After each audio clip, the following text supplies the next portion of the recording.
좋으신 주님의 평화가 오늘 예배의 자리에 나온 우리 모두 위에 함께 하기를 빕니다. 이제 12월이 이렇게 시작됐습니다. 달력 한 장을 남겨놓으니까 마음이 겸허해지는 때인데요. 이때 우리의 마음에 주님 모시기를 빕니다. 늘 대림절이면 어김없이 성탄목이 이렇게 서게 됩니다.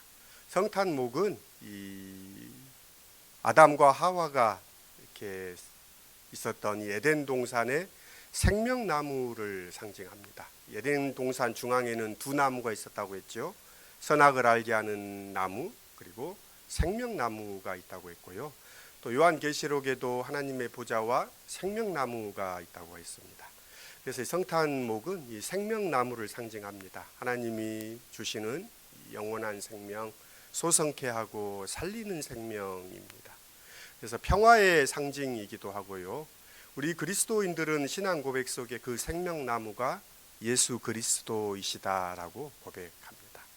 그리스도께서 달리신 이 십자가 또한 생명나무를 상징하는 것으로 우리가 믿고 신앙 고백하는데요. 그래서 성탄절은 이 생명나무가 이렇게 두 양 곁에 이렇게 서 있기도 합니다. 성탄 트리를 볼 때마다 주님을 생각하시는 우리가 되었으면 좋겠습니다. 교회는 이제 대림절을 기다려서 성탄목을 이렇게 세우는데, 제가 이제 이렇게 다니다 보면 11월 달인데도 성탄 트리를 막 장식을 하는 곳들을 보게 돼요. 그래서 그 의미를 알고 할까 하는 생각들을 늘 하면서 우리 믿는 이들에게 그 의미들이 더욱더 다가오는 이 성탄목, 또 성탄의 시즌입니다. 주님의 평화가 우리 위에 함께 하기를 빕니다. 계속해서 이스라엘 가자 전쟁 이야기를 하게 되는데요.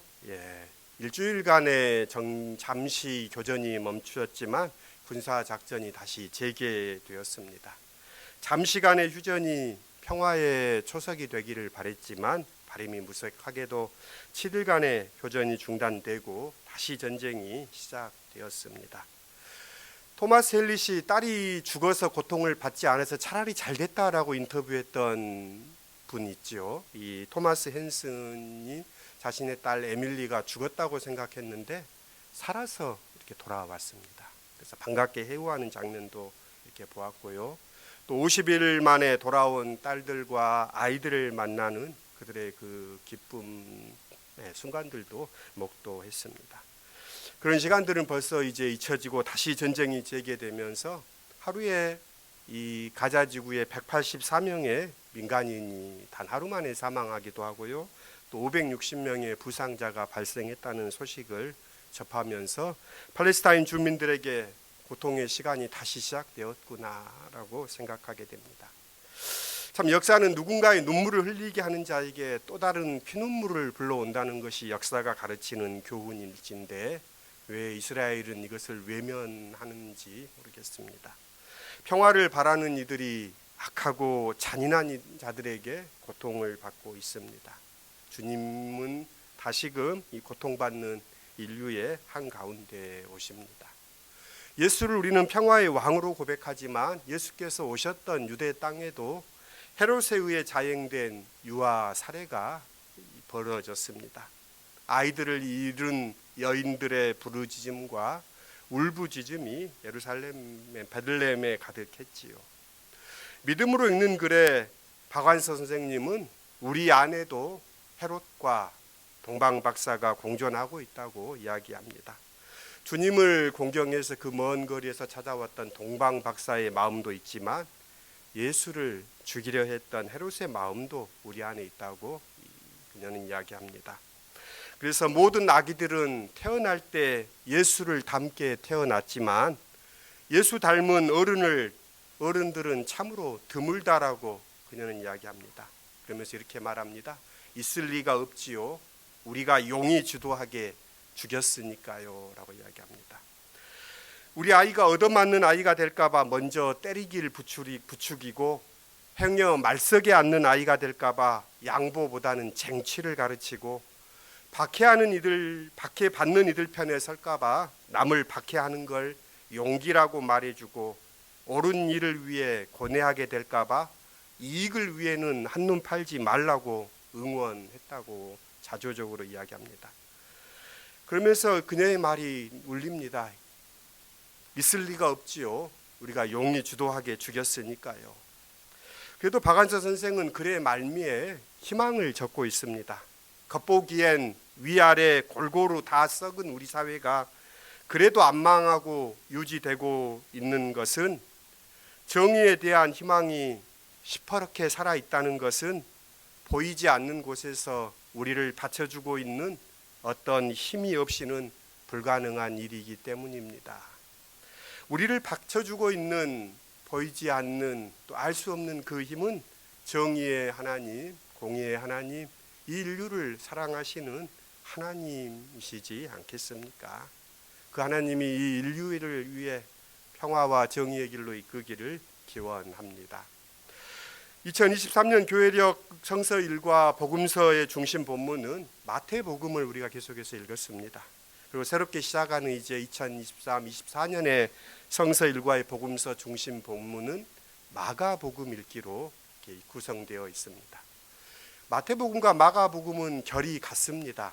그래서 이제 이 마태복음의 마지막 3주의 본문과 오늘 본문도 이렇게 연결되는 본문이기도 합니다.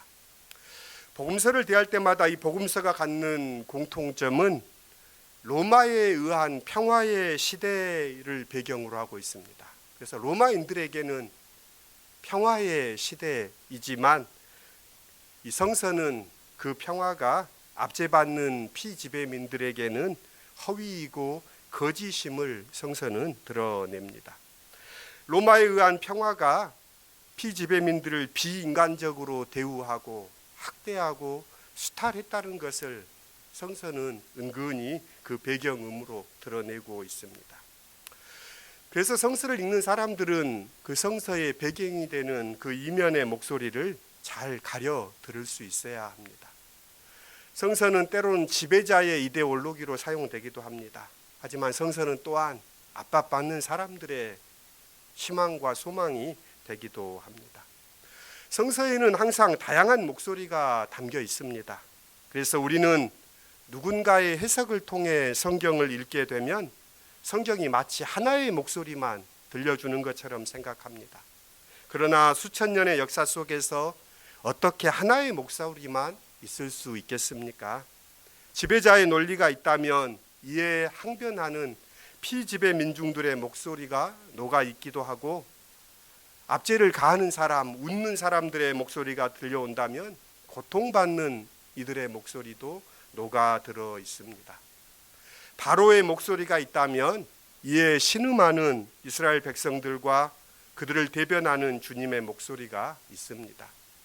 누군가는 다윗과 솔로몬 시대를 최고의 전성기로, 평화와 번영의 시기로 기억하기도 하지만, 또 다른 누군가는 압제와 고통의 세월로, 그래서 채찍으로 다스렸던 시대로 기억하고 있습니다.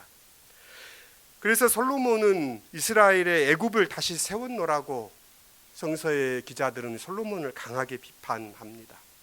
이스라엘 왕들이 이스라엘을 애굽과 같은 제국으로 바꿔놓으려고 했다고 선지자들은 계속해서 지적하는 것을 우리는 읽게 됩니다. 이처럼 성경에서 들려오는 이 목소리들을 들을 수 있는 새해가 될 수 있기를 소원합니다. 새로운 교회력의 본문들을 따라가면서 성서 안에서 들려오는 그 목소리들을 듣고 그 목소리 안에 우리의 삶도 함께 울려나는 시온의 모든 지체들이 될 수 있기를 빕니다. 마가복음은 복음서 중에 가장 먼저 기록된 본문입니다. 복음서 본문입니다. 그리고 복음서 중에 가장 짧은 책이기도 합니다. 예수님의 말씀도 다른 복음서에는 설명 같은 것들이 덧붙여졌다면 마가복음은 1절 설명 없이 예수님 말씀만 딱 기록하고 있습니다. 그래서 학자들은 가장 가감이 없는 근원적인 말씀으로 마가복음 텍스트를 이렇게 대합니다. 마가복음서에 흐르는 가장 중요한 배경은 AD 70년에 있었던 유대 전쟁입니다. 로마의 지배에 저항했던 유대의 반란 전쟁이라고도 로마가 명명한 그 전쟁을 배경으로 하고 있습니다. 예수님께서 십자가에서 돌아가시고 교회는 한 세대가 지난 시점, 그러니까 AD 70년에 로마로부터 유대의 독립전쟁을 일으킵니다. 이 사건은 유대교의 깊은 흔적을 드리우고 있습니다. 이 사건이 계기가 돼서 유대교와 기독교는 분리됩니다. 오늘 마가복음 13장은 이 유대 전쟁을 배경으로 하고 있는 묵시장에 속해 있는 본문입니다. 어느 시대에나 세상의 종말에 대해 말하는 사람들은 있었습니다. 그래서 한 시대가 가름되는 세기 말이거나 역사적 사건이나 또는 큰 재난이 있었던 시기에 그런 목소리는 더욱 두드러졌습니다. 어느 때나 말세의 징조처럼 보이는 현상이 있었으며 어떤 문명도 이런 불안을 잠재우지 못하고 오히려 절망의 깊이를 더해왔기에 종말에 대한 예감은 언제나 사람들에게 멀지 않았습니다. 그래서인지 미래를 배경으로 하는 영화나 문학 작품은 어둠을 그 배경으로 하고 있습니다. 두려움과 절망을 배경음으로 하고 그 안에 소망을 계속해서 찾는 인간의 사투를 이런 작품들은 그려내고 있습니다. 종말은 구시대의 몰락과 새 시대의 시작으로 그려집니다. 그리스도교에서 말하는 종말은 주님이 오신다는 뜻입니다. 주님이 오신다는 것은 성서의 모든 약속 중 가장 궁극적이고 절대적인 약속입니다. 그리스도교 신앙에서의 종말은 가능성이 있는 사건이 아니라 반드시 일어나는 필연적 사건입니다. 때와 시기에 관하여 들려주시는 주님의 말씀도 끝이 있다라는 것과 주인이 오신다라는 것입니다. 오늘 본문도 핵심은 그겁니다. 그때가 언제인지는 알 수 없지만 주님이 오신다라는 것입니다. 성서에서 종말을 다루는 두 전통이 있다고 말씀드렸습니다. 예언자 전통과 묵시문학 전통입니다. 예언자 전통에서는 어떤 사람 혹은 집단이 고난 속에 있을 때 예언자들은 그런 고통과 고난은 하나님의 심판이라고 말하는 것입니다. 이에 반해 묵시문학은 악한 세상에서 의인들이 핍박을 받기 마련이요, 그런 이유로 그들이 고난을 당하고 있다고 해석합니다. 그러니까 예언자들은 고난이 닥치고 재난이 닥치면 하나님의 심판이 닥쳤다라고 선언한다면, 묵시문학의 전통에서는 세상이 모순으로 가득 차 있고 세상이 원래 악하기에 고통을 당한다라고 이야기한다는 것입니다. 예언자들은 고난받는 자들을 향하여 회개하고 돌아서라라고 외치는 반면, 묵시문학은 고난을 참고 견뎌라라고 권합니다. 단적인 예가 요한계시록 경우입니다. 7년 환난을 견디라라고 이야기를 하지요. 예언자 전통에서는 고난이 하나님의 심판인 반면, 묵시문학은 연단의 과정이라는 것입니다. 마태복음 24장, 25장 그리고 함께 이 마가복음 13장은 이런 묵시문학의 전통 안에 있습니다. 묵시문학의 주제가 종말이지만 종말의 모든 것이 끝이라고만 말할 수는 없습니다.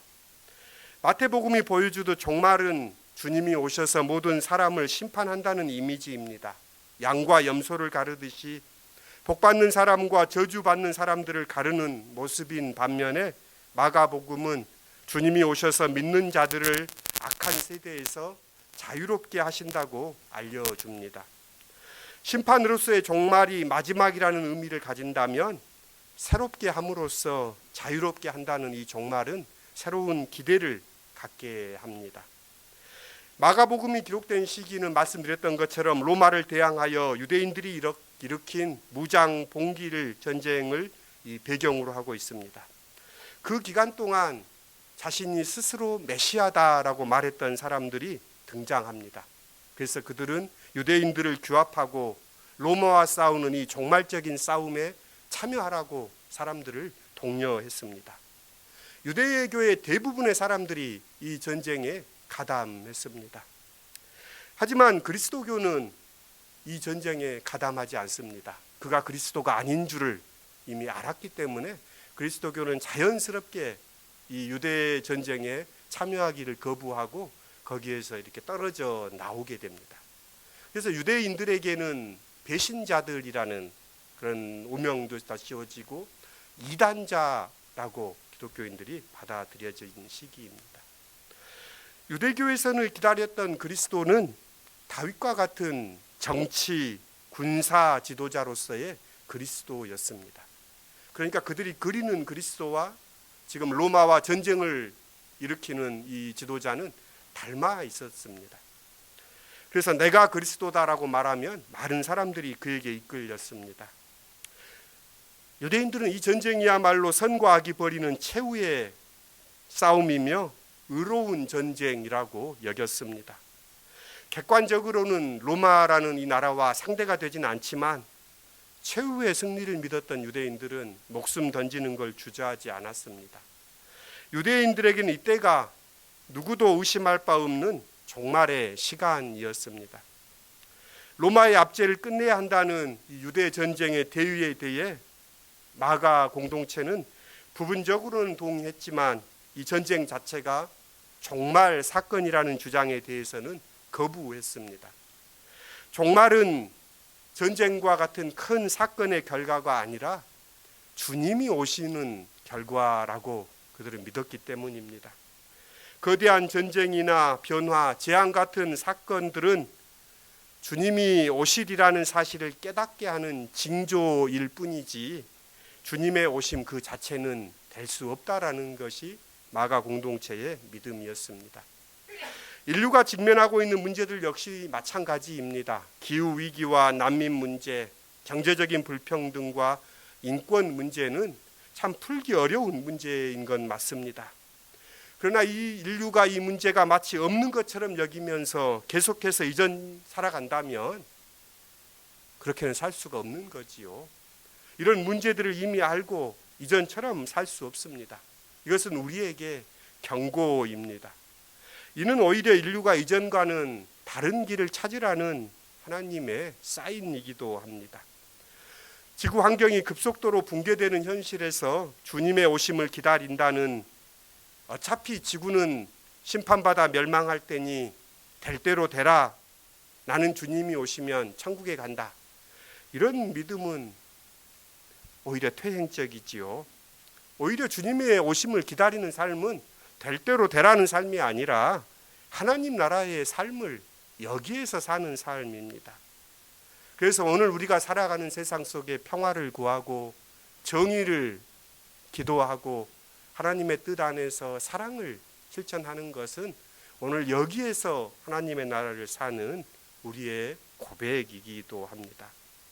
그래서 우리는 개발과 성장, 힘과 지배가 목표가 아니라 인간다움을 지킬 수 있도록 동료 인간들, 나아가 지구에 살아가는 모든 동식물들까지 포함해서 함께 사는 세상에 대한 꿈을 갖는 것입니다. 이것을 주님의 뜻이라고 우리는 고백합니다. 주님의 오심과 관련하여 징조가 있을 것이라는 점에 대하여는 묵시 문학들이 한 목소리를 냅니다.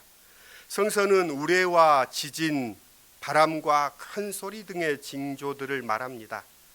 마가는 견디기 힘든 재난이라는 징조를 만나게 될 것도 경고합니다. 이런 점에서 참혹한 비극을 몰고 오는 유대 전쟁도 그 징조에 포함되겠지요.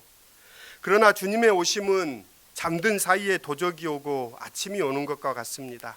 이것이 마가뿐만 아니라 복음서 묵시 문학이 지닌 공통적인 믿음입니다. 징조는 징조일 뿐 주님의 오심 그 자체는 아닙니다. 유대 전쟁을 비롯한 다른 어떤 세기 말적 천상들도 마찬가지입니다. 오늘 우리 시대에 우크라이나 러시아 전쟁이나 이스라엘 가자 전쟁도 마찬가지입니다. 엘리야가 경험했던 하나님은 갈멜산에 불로써 임한 하나님이었습니다. 그러나 불이 내리고 거짓 선지자들을 처단했다며 이 엘리야는 승리감에 취했을 것입니다. 그러나 이세벨이 거기에 굴하지 않고 오히려 엘리야의 목숨을 거두겠다라고 위협하자 오히려 자신의 한 모든 행동들이 오히려 부질없다는 깊은 절망을 그는 경험합니다. 깊은 우울증에 차라리 죽는 것이 낫습니다라고 이 엘리야는 생각했습니다. 하나님은 엘리야를 호렙산까지 이끌어 가십니다. 천사가 그를 어루만지고 일어나 음식을 먹고 호렙산으로 이끕니다. 엘리야가 호렙산에 섰을 때 바람과 지진과 불이 지나갑니다. 그러나 그것들 속에 하나님은 계시지 않습니다. 그것은 징조일 따름입니다. 오히려 주님은 세미한 음성으로 엘리야에게 임하십니다. 그리고 엘리야가 가야 할 길에 대해서 주님은 말씀하십니다. 주님의 오심을 기다리는 이들에게 마가가 전해주는 주님의 말씀도 그렇습니다. 보십시오, 주의하십시오, 깨어 있으십시오 라고 이 마가복음을 통하여 주님은 우리에게 말씀합니다. 환난을 피해 도망가는 것도 전쟁에 뛰어드는 것도 아닌 깨어서 지켜보라는 것입니다. 돌아오리라는 주인의 말씀을 무시하고 사는 종은 물론 이거니와 주인이 돌아올 시간만 헤아리며 사는 종을 가리켜 깨어있다고 말할 수 없습니다. 오히려 주님은 무화과 나무의 비유를 배우라 라고 말씀합니다. 그 가지가 연하여지고 잎사귀가 나면 여름이 가까워 주는 것을 아는 것처럼 너희가 이런 일이 일어난거든 인자가 문 가까이 왔음을 알라라고 말씀합니다. 모습이 변하는 무화과 나무를 보고 계절을 살피듯이 세태를 보면서 주님 오실 때를 살피라는 것입니다. 이 말씀은 우리를 두렵게도 하지만 동시에 기대를 갖게 하는 말씀입니다. 주님을 외면하고 사는 사람들에게는 이 말씀이 달갑지 않은 소식입니다. 그러나 내면에 예수 그리스도를 모시고 그분을 따르려 애쓰는 이들에게 무화과 나무의 이 비유는 기쁘고 설레는 일이기도 합니다. 예수님은 거기에서 멈추지 않고 비유를 이어가십니다. 가령 사람이 집을 떠나 타국으로 갈 때에 그 종들에게 고난을 주어 각각 사물을 맡기며 문지기에게 깨어있으라 명함과 같으니 그러므로 깨어있으라 집 주인이 언제 올는지 혹 저물 때일는지 밤중일 때인지 다굴 때있는지 새벽일는지 너희가 알지 못함이라. 마가는 밤을 구분하는 로마식 구분법에 따라 네 경점으로 구분하고 있습니다. 저물 때, 밤중일 때, 닭이 울 때, 새벽일 때. 집주인이 돌아와 종들이 자고 있는 것을 보면 책임을 추궁하게 되어 있습니다. 그러니 깨어 있으라 하는 것입니다. 이 두 이야기가 강조하고 있는 것은 때입니다. 무화과 나무의 비유를 통해서 그 때가 반드시 온다는, 특히 가까이 왔다는 것을 말하고 있고, 두 번째 비유는 그 때를 아무도 모른다는 것입니다. 지금 여기에 주인이 돌아오신다는 마음으로 신실하게 현재를 사는 종이 깨어있는 종입니다.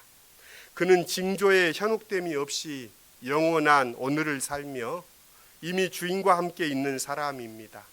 주님과 함께 하는 사람, 주님이 어느 시간에 오든지 어떻게 오시든 무엇이 조급하겠습니까? 믿음의 삶을 살았던 신앙의 선배들, 서장훈 목사님은 자신의 성경 표지에 늘 이렇게 적어 놨습니다. 주님 만날 준비의 생활은 오늘뿐이다 라는 글귀를 이렇게 새겨 놨습니다. 그러니까 주님 만나기 위한 삶은 오늘이라는 것입니다.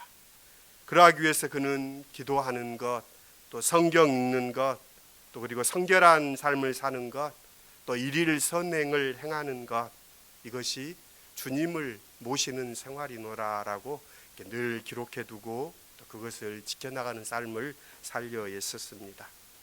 대림의 시간은 기다림의 시간이기도 합니다. 기다리기 위해서는 우리는 주님의 뜻 안에 머물러 있어야 합니다. 욕심과 욕망을 따라 달려가고 돌진하는 삶이 아니라 오히려 지나온 길을 돌아보고 주님의 오심을 준비하며 나아갈 길을 모색하고 오늘 선자리에서 주님과 동행해야 할 것입니다.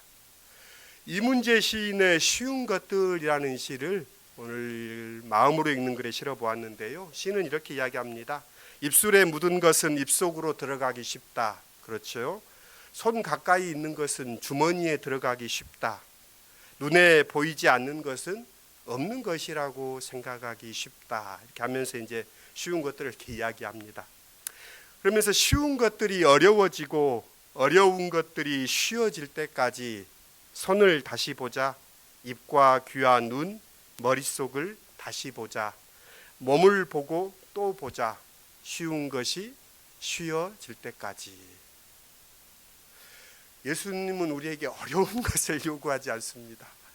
아주 쉬운 것들을 요구하지요. 인간다움을 요구하고 인간으로, 사람으로 함께 살아가는 삶을 요구합니다. 그런데 이 쉬운 것들이 너무나 어려운 세상을 우리가 살아갑니다. 그렇죠. 오히려 자신의 욕망을 따라 살아가는 세상에서 우리는 주님이 말씀했던 그 주님의 뜻이 쉬운 것이 쉬워질 때까지 살아가는 우리가 됐으면 좋겠습니다. 가톨릭 신학자의 칼 라너의 말로 오늘 설교를 마무리하고자 합니다. 칼 라너는 기도 가운데 이렇게 쓰고 있습니다. 보십시오. 주님이 오십니다. 주님이 오심은 과거도 미래도 아닙니다. 지금 오십니다. 바로 지금. 주님의 오심은 충만히 이루어집니다. 지금 하나의 강림절, 이 계절에 주님이 진실로 오셨음을 저희가 알게 될 것입니다.